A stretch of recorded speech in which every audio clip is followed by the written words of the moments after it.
Hello students, welcome to Telugu officers channel. ఇవాళ మనం June 17వ తేదీకి సంబంధించిన కరెంట్ అఫైర్స్ చూద్దాం. ఇవాళ మన ఫస్ట్ ఆర్టికల్ చూడండి. రీసెంట్గా G7 సమ్మిట్ అన్నటువంటిది జరిగింది. 50వ G7 సమ్మిట్ ఎక్కడ జరిగింది అంటే ఇటలీలో జరిగింది.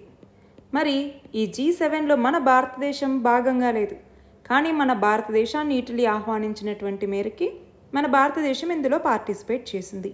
మరి G7 గురించి కనుక మనం ఒకసారి కనుక చూస్తే 1975లో ఇది ఫామ్ అయింది. ఒరిజినల్గా 6 దేశాలు మాత్రమే అన్నమాట. ఏమేంటి?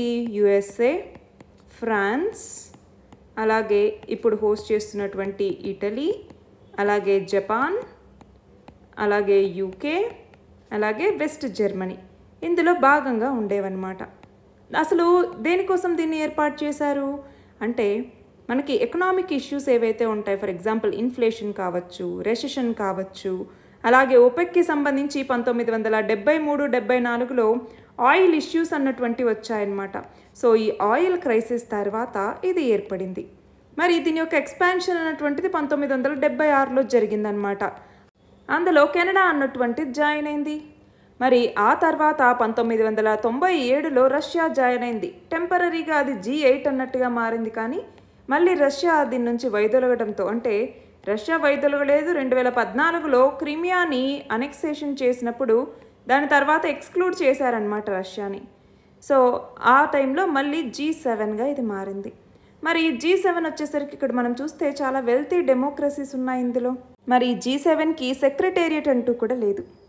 మరి రీసెంట్గా ఈ G7కి సంబంధించిన సదస్సు జరిగింది. ఇందులో మన ప్రధాని మోదీ పాల్గొన్నారు. 3వ అధికారంలోకి వచ్చిన తర్వాత తొలి విదేశీ పర్యటన కూడా ఇదే. కానీ ఒకవైపు చూస్తే మన భారతదేశం ఆర్థికంగా చాలా త్వరగా ఎదుగుతూ ఉంది. అంటే వర్తమాన దేశాల యొక్క రోల్ని, దాని యొక్క రిప్రజెంటేషన్ని ఇండియా ప్లే చేస్తూ ఉంది. మరి అలాంటి నేపథ్యంలో ఈ G7లో మన భారతదేశం చేరుతుందా అన్నటువంటి క్వశ్చన్ మార్క్ అనేటటువంటిది వస్తుంది. అంతేకాదు ఇటలీ కూడా G7 అన్నటువంటిది తలుపులు బిగించిన కోటేమీ కాదు అన్నట్టుగా చెప్పిందనమాట. మరి ఈ నేపథ్యంలో కృత్రిమ మీద ఇట్లాంటి చాలా టెక్నాలజీల విషయంలో పారదర్శకత పాటించండి, భద్రంగా ఉండాలి, అందరి మేలు కోసం వినియోగించండి, అలాగే సాంకేతికత మీద గుత్తాధిపత్యం వద్దు, ఇలా మోదీ చాలా మాట్లాడడం జరిగింది. మరి ఆ నేపథ్యంలో అందరి యొక్క సంక్షేమం కోసం ఇండియా G7లో చేరుతుందా అంటే G7లో ఒకవేళ ఇండియా చేరినా కూడా ఆహ్వానించడానికి రెడీగా ఉన్నాయి మిగతా దేశాలు. మరి మన భారతదేశం ఏ వైపు అడుగేస్తుంది అన్నటువంటిది మనం చూడాలి. మన నెక్స్ట్ ఆర్టికల్ చూడండి. ఇవాళ ప్రపంచ ఎడారీకరణ కరువు కట్టడి దినోత్సవం. కరువు కాటకాలు అంటాం కదా. అయితే ఇప్పుడు ఏమవుతుంది, మనం కర్బన ఉద్గారాలని వదులుతూ ఉన్నటువంటి కొద్దీ భూసారం అన్నటువంటి తగ్గుతోంది. ఎందుకంటున్నాం? ఒకటి, అడవుల్ని ఇష్టం వచ్చినట్టుగా కొట్టేస్తూ ఉన్నాం. అడవుల్ని కొట్టేయటం వల్ల ఏమవుతుంది, ఈ అడవులు కాస్త ఏమవుతూ ఉన్నాయి, నార్మల్గా గడ్డి భూముల్లా మారిపోతూ ఉన్నాయి. కొట్టేసి అలా వదిలేస్తే గడ్డి భూములు అవుతాయి, లేదు ఇళ్ళు కట్టడాలు లాంటివి నిర్మించుకుంటే అవి వేరు. ఈ గడ్డి భూములు కాస్త ఏమవుతూ ఉన్నాయి, అందులో తర్వాత గడ్డి మొలవట్లేదు, ఓవర్ గ్రేజింగ్ కావచ్చు, వివిధ కారణాల వల్ల కావచ్చు, ల్యాండ్ యూసేజ్ వల్ల కావచ్చు, ఇవన్నీ ఎడారుల్లాగా మారిపోతూ ఉన్నాయి. మరి ఈ నేపథ్యంలో ఈ ఎడారీకరణ అన్నటువంటి తగ్గించాలి, కరువులు అన్నటువంటివి కట్టడి చేయాలి. ఆల్రెడీ ఇప్పటికే 40% భూమి తన సారాన్ని కోల్పోయింది. సగం మానవాళి ఇప్పటికే ప్రత్యక్షంగా నష్ట ప్రభావాన్ని చూస్తోంది. మరి ఆ నేపథ్యంలో ప్రకృతి వనరుల యొక్క విధ్వంసాన్ని తగ్గించాలి. ఈ సంవత్సరం నినాదమే భూ సంరక్షణకి, భావితరాల భద్రతకి, మన భవిష్యత్తుకి అందరం ఏకమోదామన్నటువంటిది. మరి ఈ నేపథ్యంలో మనం కర్బన ఉద్గారాలు తగ్గించాలి, సాగు పద్ధతుల్ని మార్చుకోవాలి, అలాగే భూ వనరుల్ని సంరక్షించుకోవాలి.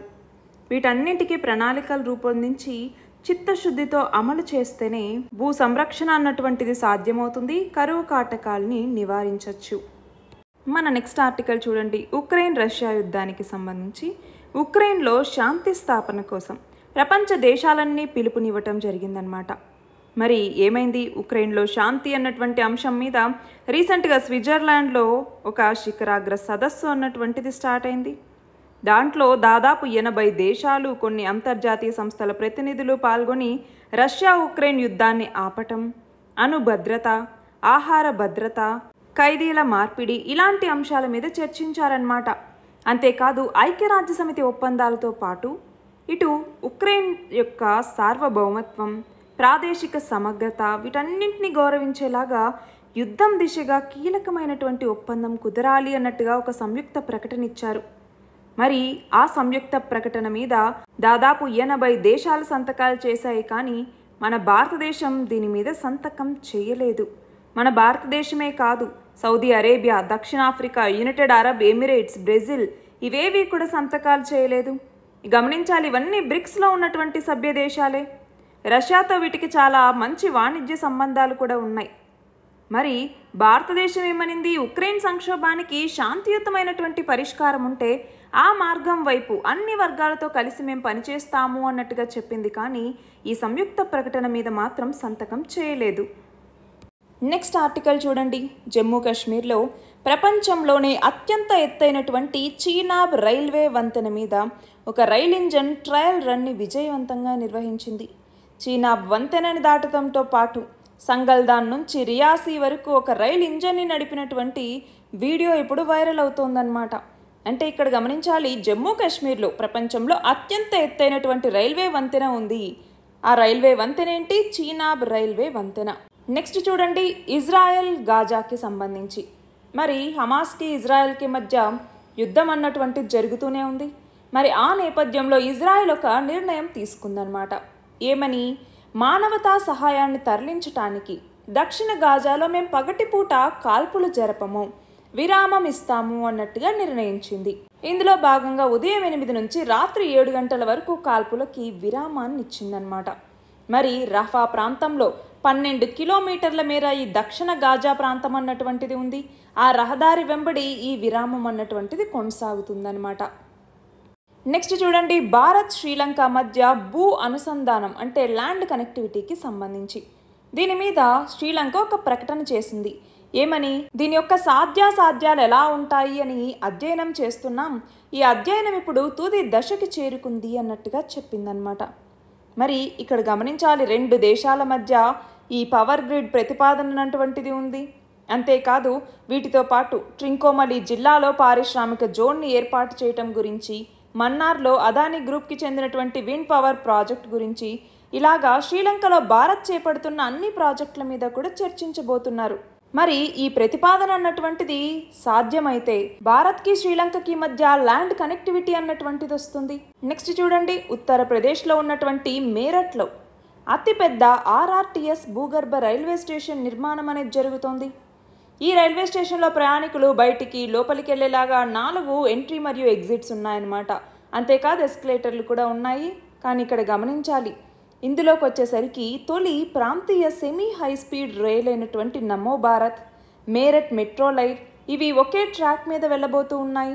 మరి ఈ భూగర్భ రైల్వే స్టేషన్ అన్నటువంటిది బేగంపూల్ రైల్వే స్టేషన్ పొడవు 246 మీటర్లు అయితే వెడల్పు 24.5 మీటర్లు, సుమారు 22 మీటర్ల లోతున ఈ రైల్వే స్టేషన్ అనేది ఉంటుందన్నమాట. అయితే ఈ మెట్రో కోసం నగరంలో 23 కిలోమీటర్ల వ్యవధిలో మొత్తం 13 స్టేషన్లను నిర్మిస్తూ ఉన్నారు. అలా అతిపెద్ద భూగర్భ రైల్వే స్టేషన్ అన్నటువంటిది ఉత్తరప్రదేశ్లోని మేరట్లో నిర్మాణం అవుతోంది.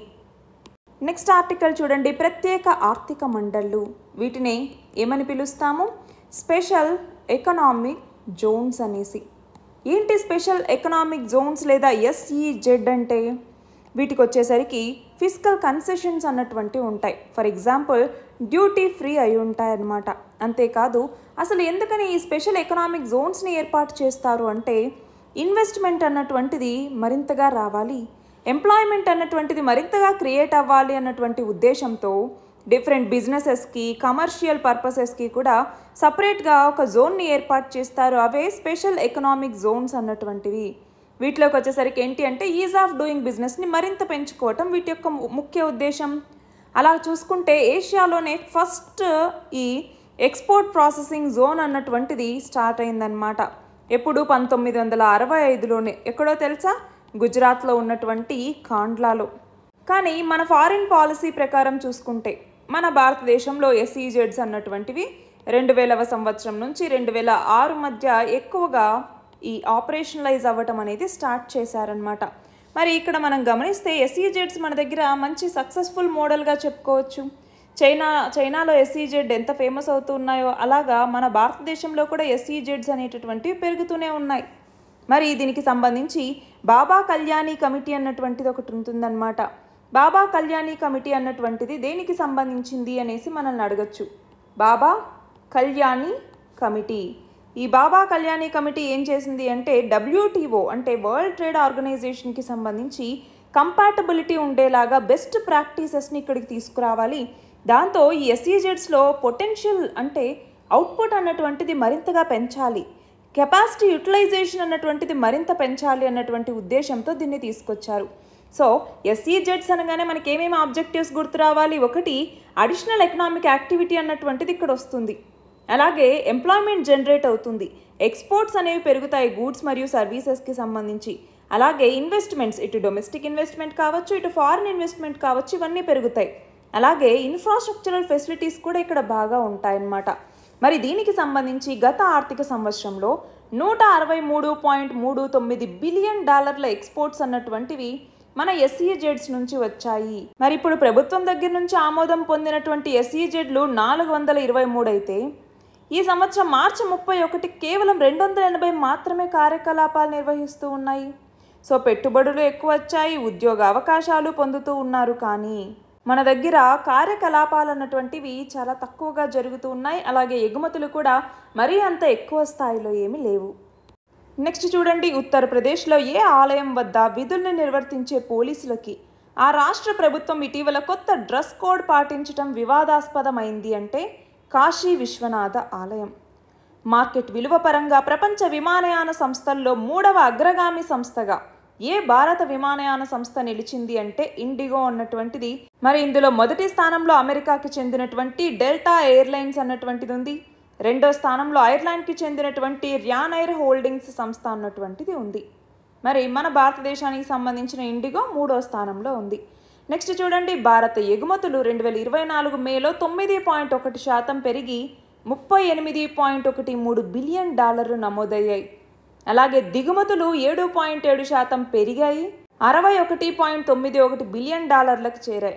దాంతో మన వాణిజ్య లోటు ట్రేడ్ డెఫిసిట్ అన్నటువంటిది 7 నెలల గరిష్టంగా నమోదైందనమాట. మరి ట్రేడ్ డెఫిసిట్ అంటే ఏంటి?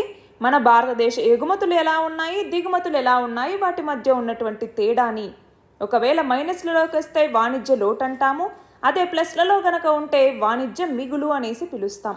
నెక్స్ట్ చూడండి, హైదరాబాద్లోని national institute of medical heritage అలాగే ప్రపంచ ఆరోగ్య సంస్థ ఇవి సంయుక్తంగా హైదరాబాద్లో ఒక ప్రత్యేక పరిశోధన కేంద్రాన్ని ఏర్పాటు చేయబోతున్నాయి.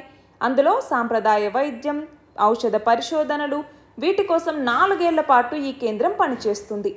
నెక్స్ట్ చూడండి, మన భారత సైన్యం అంటే ఆర్మీలోకి నాగాస్త్ర 1 అన్నటువంటిది చేరింది. నాగాస్త్ర 1 అన్నటువంటిది ఏంటి? GPS ఆధారంగా పనిచేసేటటువంటి ఒక డ్రోన్ అనమాట. దీన్నే ఆత్మాహుతి డ్రోన్ లేదా సూసైడ్ డ్రోన్ అని కూడా పిలుస్తూ ఉంటారు. అయితే మన ఆర్మీ 480 నాగాస్త్రాలను ఆర్డర్ చేస్తే ఇప్పుడు 120 వచ్చాయన్నమాట. ఎవరు మరి దీన్ని తయారు చేస్తున్నారు? మహారాష్ట్రలోని నాగ్పూర్లో ఉన్నటువంటి సోలార్ ఇండస్ట్రీస్ అన్నటువంటిది. ఈ ఒక్కొక్క డ్రోన్ 9 కిలోల బరువు ఉంటుంది, దాదాపు 4500 మీటర్ల ఎత్తు వరకు ఎగురుతుంది కూడా. నెక్స్ట్ చూడండి, ప్రస్తుత 2024-25 ఆర్థిక సంవత్సరానికి మన భారత వృద్ధి అంచనాల్ని ఆసియా అభివృద్ధి బ్యాంక్ ఎన్ని బేసిస్ పాయింట్లు పెంచింది అంటే 30 బేసిస్ పాయింట్లు. మనం చూస్తే 2023 డిసెంబర్లో 6.7% అని అంచనా వేస్తే అది ఇప్పుడు 7% పెంచిందన్నమాట. ప్రపంచవ్యాప్తంగా 2040 కల్లా ఏడాదికి ఎన్ని లక్షల మరణాలు రొమ్ము క్యాన్సర్ ద్వారా, బ్రెస్ట్ క్యాన్సర్ ద్వారా సంభవించే అవకాశం ఉంది అన్నట్టుగా ల్యాన్సెట్ కమిషన్ రీసెంట్గా చెప్పింది అంటే 10 లక్షల మరణాలు. ఇవి ఇవాల్టి ఇంపార్టెంట్ ఆర్టికల్స్. PDF లింక్ డిస్క్రిప్షన్లో ఉంది, మీరు అందులో చూడొచ్చు. All the very best and thank you very much.